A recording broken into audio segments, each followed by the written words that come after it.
दोस्तों नमस्कार। रामेश्वर के साथ राहुल गांधी का वीडियो बहुत तेज़ी से वायरल हो रहा है। राहुल गांधी ने खुद अपने YouTube पर उसको शेयर किया है और तमाम समाचार चैनल, तमाम यूट्यूबर्स उसके कुछ कुछ वीडियो फुटेज दिखा रहे हैं।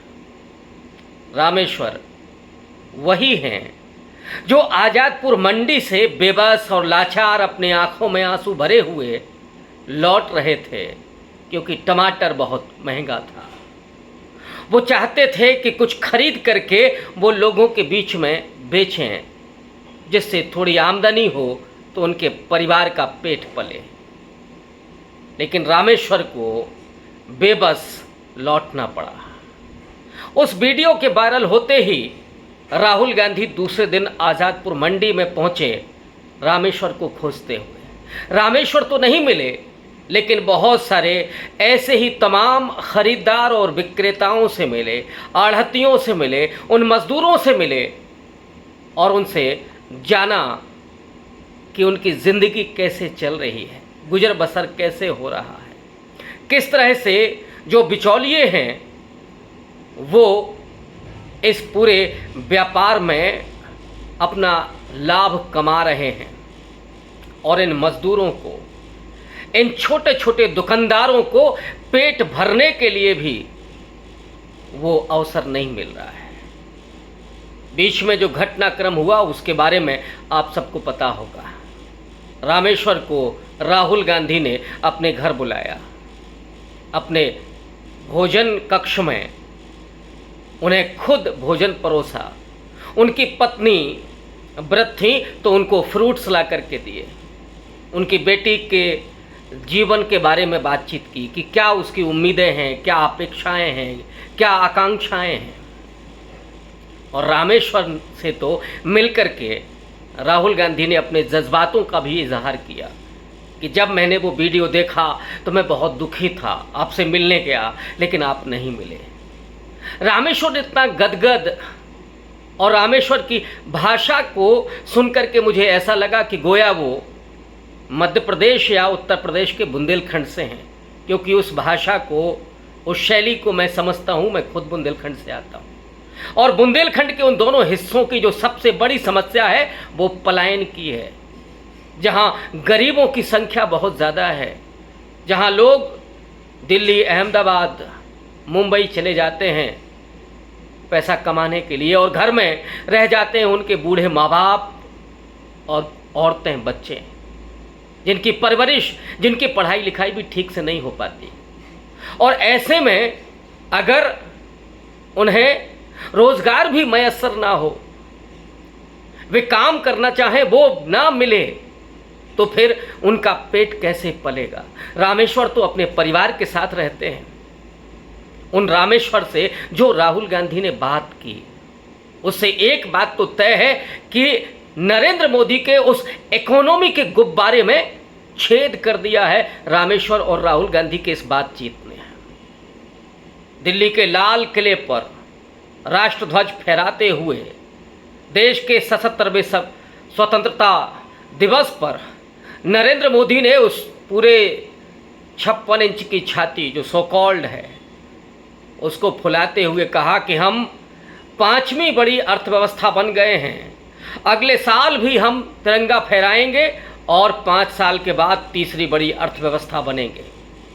नरेंद्र मोदी भूल गए 5 ट्रिलियन इकोनॉमी कहने की बात। वो कभी कहते थे कि हम 2022 तक 5 ट्रिलियन की इकोनॉमी होंगे, वो उनका जुमला ही साबित हुआ। लेकिन ये बात जो वो कह रहे हैं कि हम 5वीं बड़ी अर्थव्यवस्था हैं, इसमें तो सच्चाई है। ये आंकड़े IMF के भी हैं और भारत की कुछ इकोनॉमिक संस्थाओं के भी हैं। लेकिन सवाल ये है कि 5वीं बड़ी अर्थव्यवस्था के बावजूद कोई रामेश्वर बेरोजगार क्यों है? वो इतना बड़ा कर्ज क्यों लेता है? अपनी बेटी की शादी में उसने जो 2.5-3 लाख रुपए का कर्ज लिया, वो कितने ब्याज पर? 5 से 6% ब्याज पर, यानी 5-6% प्रति माह ब्याज किसी बैंक से नहीं मिला, किसी साहूकार, किसी जमींदार से रामेश्वर ने वो कर्ज लिया होगा और उस पर जो ब्याज है, रामेश्वर ताउम्र उस ब्याज को चुकता करते करते थक जाएगा और उसकी जो औलाद है वो उसी ब्याज को चुकाते चुकाते उसकी भी ज़िंदगी चली जाएगी। यही हश्र है, यही इस ग्रामीण अर्थव्यवस्था के हालात हैं जिसे बदहाल कर दिया है नरेंद्र मोदी के इस पूरे 10 वर्षों के कार्यकाल ने। जो नरेंद्र मोदी 5 ट्रिलियन इकोनॉमी की बात करते थे, आज 5वीं बड़ी अर्थव्यवस्था की बात कर रहे हैं। तो सवाल ये है कि लोगों के पास रोजगार क्यों नहीं है?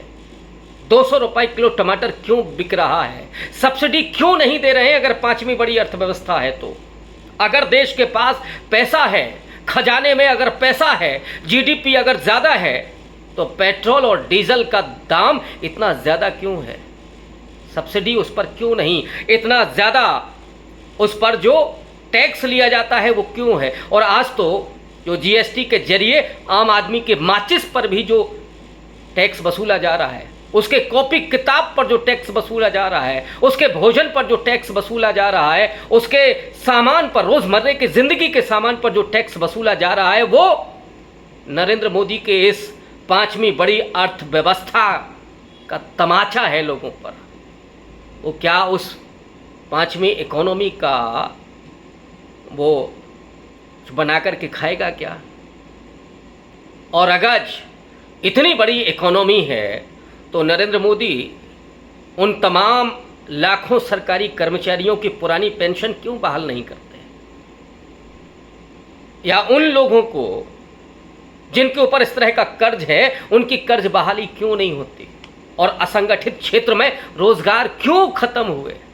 यही नरेंद्र मोदी हैं जिन्होंने नोटबंदी के समय लोगों का मजाक उड़ाया था कि लोगों की शादियां टूट गईं, और तब गरीबों के बीच में उस आरएसएस ने जो भ्रम फैलाया था कि अमीरों की तिजोरियां टूट गईं, लोग अब निकले हैं, नोट बहा रहे हैं, और इस गरीब को खुशी हुई थी शायद। लेकिन आज रामेश्वर के हालात क्या हैं? ये जो करोड़ों के रामेश्वर हैं, उन करोड़ों रामेश्वरों का हाल क्या है, ये पूछा जाना चाहिए। कोरोना की आपदा बीच में आती है और उस आपदा में जो मजाक हुआ इस देश के करोड़ों गरीबों पर कि इस देश के जो धन्ना सेठ थे, जो अरबपति थे, उनकी तो संख्या बढ़ गई। उसी आईएमएफ के मुताबिक इसी कोरोना काल में 40% अरबपतियों की संख्या बढ़ी और उनकी दौलत तो दोगुने से ज़्यादा हो गई। मार्च 2020 से लेकर के नवंबर 2021 के बीच जो अरबपतियों की दौलत थी, उस दौलत में कितना लंबा छलांग लगता है। इस बीच में 23.1 लाख करोड़ की दौलत एक साल कुछ महीने के बाद 53.2 लाख करोड़ हो जाती है, यानी 2 गुने से ज़्यादा उनकी दौलत हो जाती है। और इसी बीच में 4.6 करोड़ लोग गरीबी के दलदल में धंस जाते हैं इसी कोरोना काल में।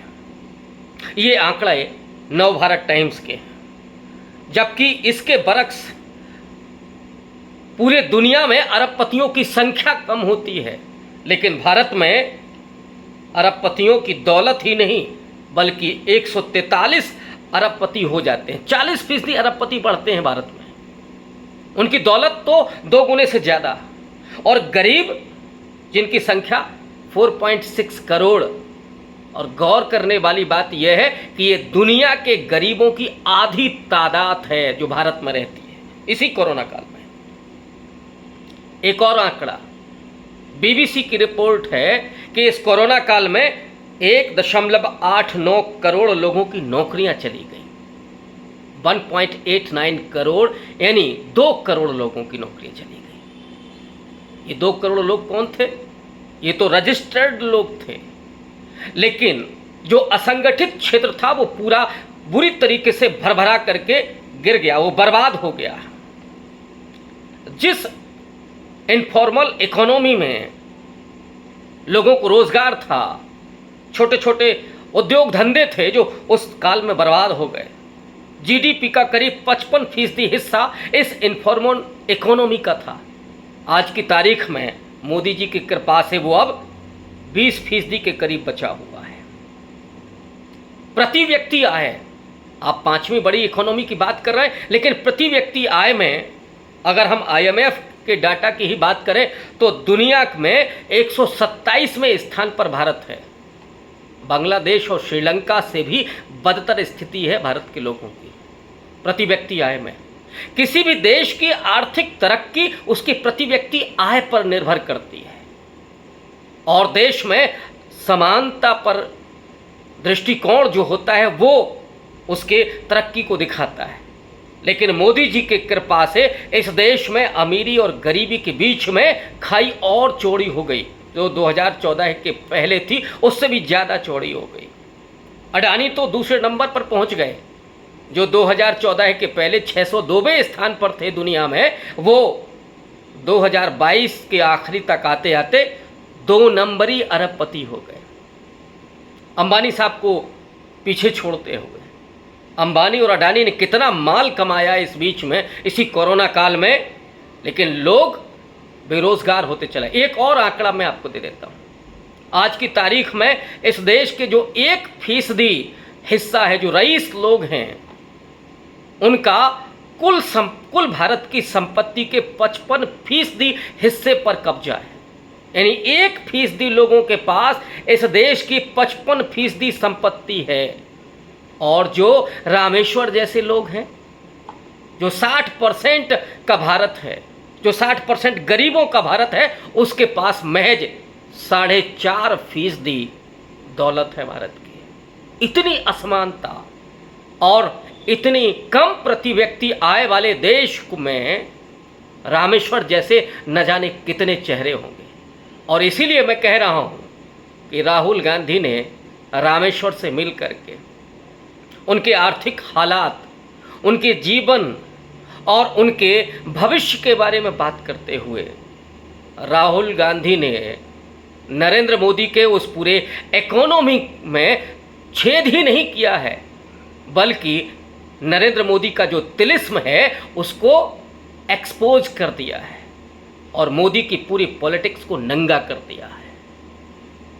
जो नरेंद्र मोदी दिन में 5 बार अपनी ड्रेस बदलते हैं, जो 8,000 करोड़ के हवाई जहाज में यात्रा करते हैं, सैकड़ों विदेश यात्राएं वो कर चुके हैं और 8 करोड़ की गाड़ियों का काफिला उनके साथ चलता है, जिन्होंने 2,000 करोड़ खर्च किया अपने उस नए पार्लियामेंट में। उसी कोरोना काल के बीच में वो खर्च हो रहा था। उस नरेंद्र मोदी के देश में, जिसमें उन्होंने खुद कहा कि सब चंगासी, और जो वो कहते हैं कि अब राम राज्य है, इस राम राज्य में ये जो फटा सुथन्ना पहने जो रामेश्वर है और उसकी जो बेटी है और उसकी जो पत्नी वहीं बैठी हुई है, जो व्रत भी कर रही है, जो ईश्वर को भज भी रही है रोज, लेकिन उसके घर में कोई चमत्कार नहीं होता, क्योंकि चमत्कार तो इकोनॉमी के जरिए होता है। और ये तब होता है जब देश का वो हुक्मरान, देश की गद्दी पर बैठा वो व्यक्ति जिसे आम आदमी की चिंता हो, जिसे इकोनॉमी की समझ हो, जिसे देश चलाने की सलाहियत हो, जो अपने लोगों से प्रेम करता हो, जो सिर्फ विभाजन पर राजनीति करता हो, समाज को हिंदू मुसलमान या जातियों में विभाजित करता हो, उत्तर और दक्षिण में विभाजन पैदा करता हो, अमीरी और गरीबी के बीच विभाजन पैदा करता हो, और इतना ही नहीं, औरतों और मर्दों के बीच भी विभाजन पैदा करता हो। याद कीजिए आप ट्रिपल तलाक के मुद्दे को। वो व्यक्ति क्या इस देश के लोगों से खाक मोहब्बत करेगा? जो खामोश रहता है कोरोना काल में, जिसमें लाखों लोग मर रहे थे ऑक्सीजन की कमी से, करोड़ों लोगों को दवाइयां नहीं मिल रही थीं, दवा के व्यापारी ब्लैकमेलिंग कर रहे थे, और उसी कोरोना काल में जो दवा की कंपनियां थीं उनकी आमदनी तो और भी ज़्यादा 5 गुनी हो गई थी, जो फार्मा की कंपनियां हैं। लेकिन तब कोई आरएसएस और बजरंग दल का आदमी लाठी लेकर के नहीं पहुंचता है मेडिकल स्टोर पर कि वो ब्लैकमेलिंग नहीं करेंगे। 14 फरवरी को पहुंच जाते हैं कि मोहब्बत नहीं होगी। या आपने दाढ़ी और टोपी क्यों रखी है, या दलित है तो उसने मूंछ क्यों रखी है, ये उसकी औकात नहीं है। ये शासन तो नरेंद्र मोदी का है। उनको हिम्मत मिलती है नरेंद्र मोदी से क्योंकि वो खामोश रहते हैं उन गुंडे गोरक्षकों के उस कृत्य पर, उस कुकर्म पर, जिसमें वो किसी दलित की, उसी ऊना की मैं बात कर रहा हूँ, जब वो खाल खींचते हैं या किसी मुसलमान को लिंच करते हैं, किसी ईसाई का घर जलाते हैं, उनकी चर्चें जलाते हैं। लेकिन नरेंद्र मोदी मणिपुर पर भी खामोश हैं। ऐसे नरेंद्र मोदी को राहुल गांधी ने आईना दिखाया कि वो महामानव जो बन रहे हैं, वो इस देश के संपत्ति से, इस देश के पूंजीपतियों से मोहब्बत करते हैं। किसी रामेश्वर के साथ कभी नहीं बैठते। जो राहुल गांधी बैठे, जो बात की, वो अडानी के हवाई जहाज में सफ़र करते हैं। वो अडानी और अंबानी के साथ उनकी दोस्ती होती है। उनके लिए मेहुल भाई होते हैं जो इस देश से फरार हो जाता है, नीरव मोदी फरार हो जाता है। वो आज तक नहीं आया। वादा किया गया था सारा करप्शन खत्म हो जाएगा, जो ब्लैक मनी है वो देश में वापस आ जाएगी, तो हर व्यक्ति के पॉकेट में 15 लाख हो जाएगा। ये जो जुमलेबाजी हुई, उस जुमलेबाजी ने इस देश को क्या दिया? गरीबी और बदहाली, कर्ज दिया, उत्पीड़न दिया, अपमान दिया। याद कीजिए मध्य प्रदेश में उस आदिवासी के मुंह पर पेशाब करना, या हाथरस में उस बेटी का बलात्कारियों का जिस तरह से बचाव किया गया वो भी याद करिए, या बिल्किस बानो के बलात्कारियों का फूल माला से स्वागत किया जाना, या इंस्पेक्टर सुबोध कुमार सिंह के हत्यारों का फूल माला पहना करके स्वागत किया जाना। ये उस देश की राजनीति है जिसने, अगर नेहरू की बात करें तो उस रामराज को प्रेम किया था। जो रामराज उनके फूलपुर के चुनाव में मंच पर बैठ करके गीत गाते थे। रामराज दलित थे और वो गाते थे कि अब हमारा स्वराज आ गया है, हमको भी चप्पल पहनने को मिलेगी, हमको हमारे बच्चे पढ़ेंगे, नौकरियां मिलेंगी। ये गीत होते थे। मैं उन अल्फाजों को उस लय के साथ नहीं बोल पा रहा हूँ, लेकिन उन शब्दों को आपके सामने रख रहा हूँ। तो ये जो नेहरू के जो रामराज थे, वो राहुल गांधी के जो रामेश्वर हैं वो मिल रहे हैं।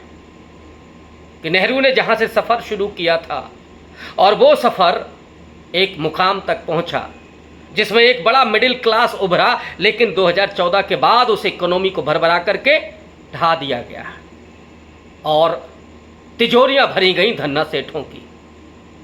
असमानता की खाई लगातार चौड़ी होती गई। तो इस रामेश्वर से मिल करके उनसे जो प्रेम और मोहब्बत से बात की गई, राहुल गांधी ने जिस तरह से उनसे भावुकतापूर्ण चर्चा की, उनकी ज़िंदगी के बारे में, रामेश्वर ने कहा कि मैं तो मरना चाहता था। राहुल गांधी बोलते हैं कि नहीं, बुरी बात है, गलत बात है, अब तो आप ऐसा नहीं करेंगे। रामेश्वर जो कहते हैं कि नहीं, अब बदलाव दिख रहा है, आप मेरे बारे में सोचते हैं, इसलिए मैं अब ये नहीं करूँगा, मैं आपके साथ संघर्ष करूँगा। ये जो संघर्ष का वक्त है, ये जो राहुल गांधी का वक्त है, ये जो रामेश्वर, तमाम उन रामेश्वरों का वक्त है, वो बदल रहा है। और इस बदलते हुए वक्त ने नरेंद्र मोदी के उस शगुफे में, उस 5वीं बड़ी अर्थव्यवस्था में, जिसका कोई फायदा रामेश्वर को नहीं मिला, जिसका कोई फायदा सरकारी कर्मचारियों को नहीं मिला, जिसका कोई फायदा उपभोक्ताओं को नहीं मिला, आम आदमी को नहीं मिला, उस नरेंद्र मोदी के राजनीति, उनकी ब्रांडिंग, उनके तिलिस्म और उनकी उस पूरे कार्यशैली में रामेश्वर ने वो छेद किया है कि नरेंद्र मोदी अब आईने में देखते होंगे तो राहुल गांधी और रामेश्वर की वो मुलाकात उन्हें दिखाई पड़ती होगी। शुक्रिया।